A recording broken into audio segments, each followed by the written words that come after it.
And I've put a disclaimer in the chat as well.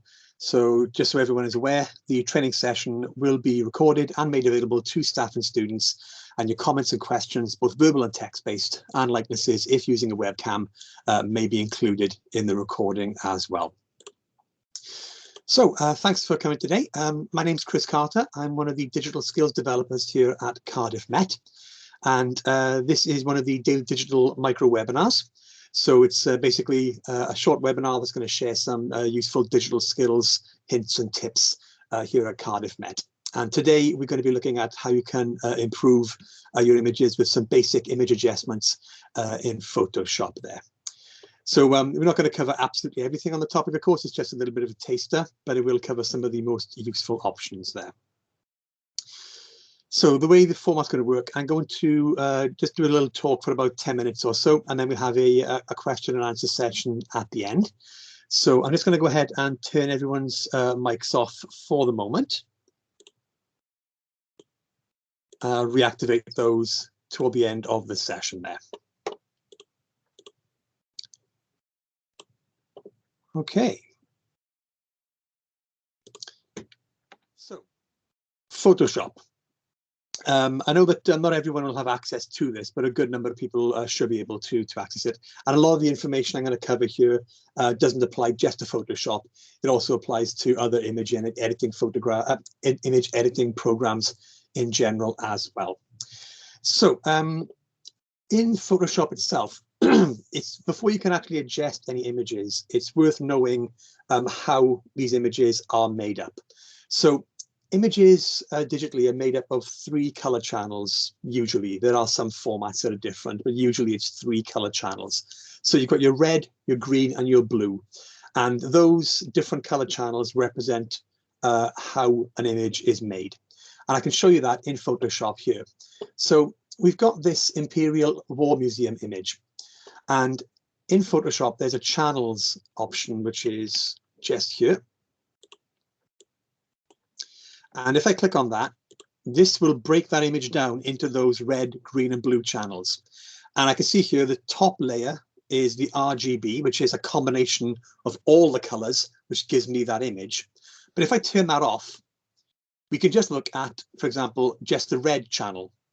So we've got the red channel, the green channel, and the blue channel. You can see they are subtly different. And even though they're called red, green, and blue, obviously you look at them and go, well, those are grayscale. Those don't look like the colors. And that's kind of true. These aren't a representation of the colors. These are more the representation of the amount of color in that given channel.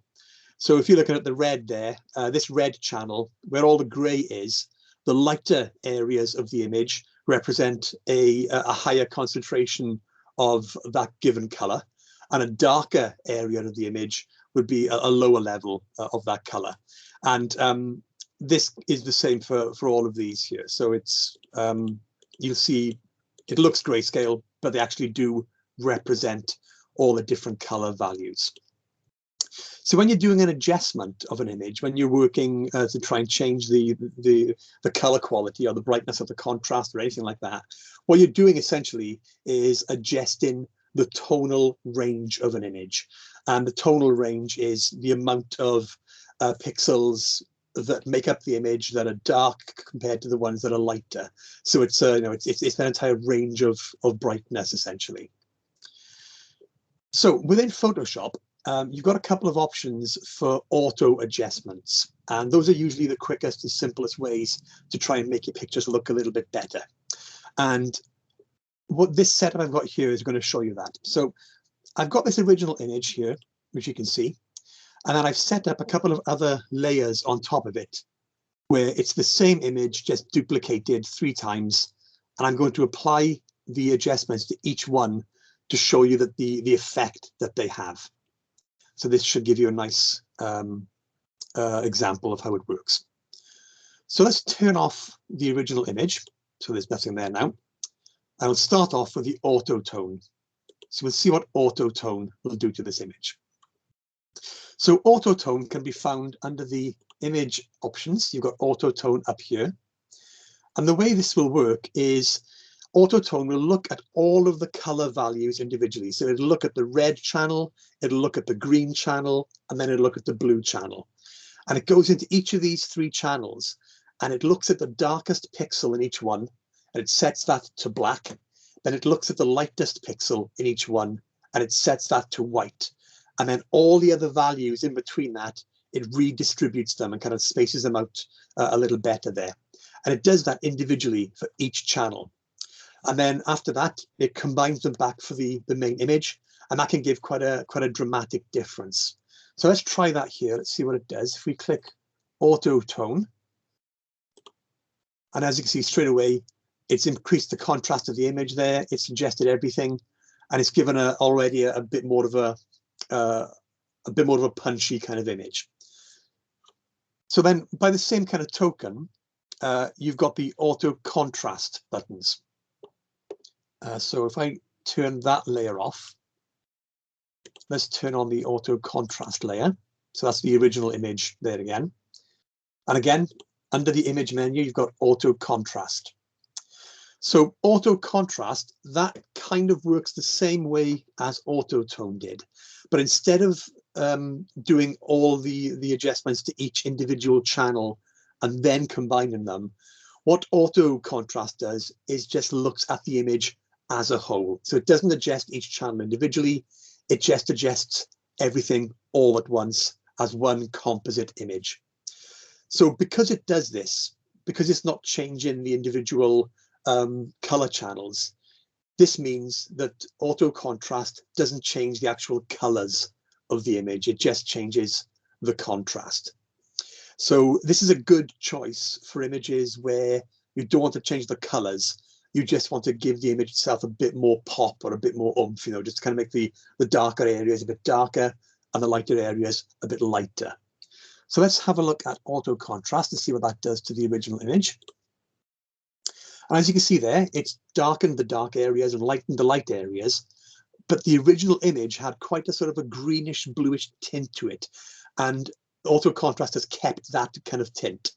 And I can show you that if I turn off auto contrast and turn off the auto tone layer, you can see the difference between them, and I skipped between them there. So the auto contrast layer hasn't changed the color, it's just adjusted the actual contrast. And then the last one then is auto color. Again, you can find that under the under the image menu. So you've got auto color up here. And auto color is sort of usually the best choice if you're trying to auto adjust the images. Auto color works the same as auto tone. So it'll go into all your individual channels. It'll go into red, green, and blue, and it'll darken the darkest pixel, lighten the lightest pixel, and then do that for each of the different channels. But after it's done that, it then goes a step further, and it sort of neutralizes all the middle tones. So it tries to sort of remove any excessive tints on an image. So if an image is overly warm, if there's lots of reds and yellows, it'll try and like remove those a little bit. Or if it's too cold an image, if there's too many blues and greens and that kind of thing, it'll try and warm the image up a little bit. It'll try to bring that to a more neutral sort of color tint. So usually it's the best option for you. It'll do the contrast and it'll do the colors at the same time. So let's have a crack at that here and see what it does. So we click auto color, and there we go. And you can see now that's done the same thing as auto tone. So if I turn on the auto tone image here, this is the auto color, and auto tone, it's still very similar, but it's a little cooler. Whereas the auto contrast one, if I turn that on here, that's obviously a much cooler image. It's got those blues and greens. And auto color has leveled that up completely, and you've got a much more sort of real world sort of image there. So the auto options are usually your best choice to get some quick image editing that works very well. If I turn these off and go back to my original image, as you can see, this is a much more drab image now in comparison. Sometimes you might not want to go the automatic route, and you might want to just have a go at adjusting this yourself, which is certainly more fun. It might not be scientifically exact, but this is where you can tailor an image to be more of your personal preference. And the way you can do that is by going to the image menu, and then you've got an adjustments option here, and you've got a brightness and contrast option there. So this will pop open some sliders for you to play with. And you'll find that oftentimes in Photoshop, most options tend to have sliders, and it gives you a lot of scope for experimentation, essentially. And here, you can then play with the sliders to try and get the image looking the way you want it to look. So moving these sliders manually, if you move the brightness slider off to the right, you're increasing the tonal values there, and you're expanding the highlights. So you're making the image brighter. And if you move the slider to the left, then you're decreasing the tonal value, and you're making the image darker. So you're expanding the shadows, essentially. So you can play around with these. You can do the same for the contrast. The contrast slider, that will just expand or shrink the overall tone of the image. So if you up the contrast there, you're making the darker parts darker and the lighter parts lighter. But if you go the other way, you're muting them a bit more, and it's making the image a bit more grey. So you can play around with these different settings. You can have a play with them there, and that'll give you a lot of scope for getting the image to look just the way you want to. Or you can click the auto button, and that will automatically adjust them as well. So if I click OK on that, and then as a final little adjustment, if you want to, under the image menu and adjustments, there's a lot of options here to play with, but a really quick option is photo filter. That'll pop open a new window, and this will give you a couple of preset options where you could use, for example, like a warming filter. You could use a cooling filter.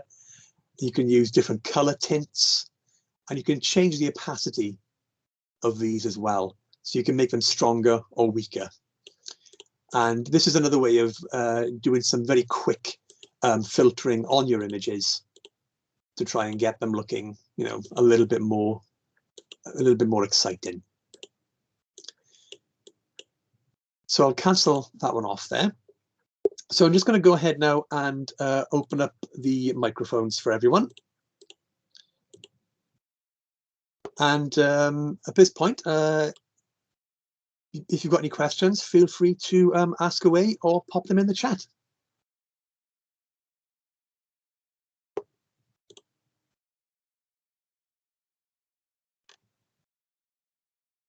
I should probably mention as well, if you do want to look into access in Photoshop, there are some flash guides for that as well, which I'll pop in the chat there for you. So there are some flash guides for how to access Photoshop there. But it's also worth noting that a lot of these filters and ways of adjusting images aren't just limited to Photoshop. If you've got like image adjustment software on your phone via your camera, there'll be a lot of these sort of options that work in a similar way there as well. And also Instagram and Twitter on their filters for their images will have similar kind of setups, although it won't be as in-depth as Photoshop, but it will give you a good sort of option as well for adjusting there. So cool. So I'm guessing nobody's got any questions there, so that's fine. So if you do have any questions, of course, feel free to pop them in the chat or at us in the Daily Digital channel at any point. And we'll make a copy of the recording of this session available as well in our YouTube channel. And hopefully we'll see you at another Daily Digital session in the future. Okay, take care, guys. I'll turn off the recording now.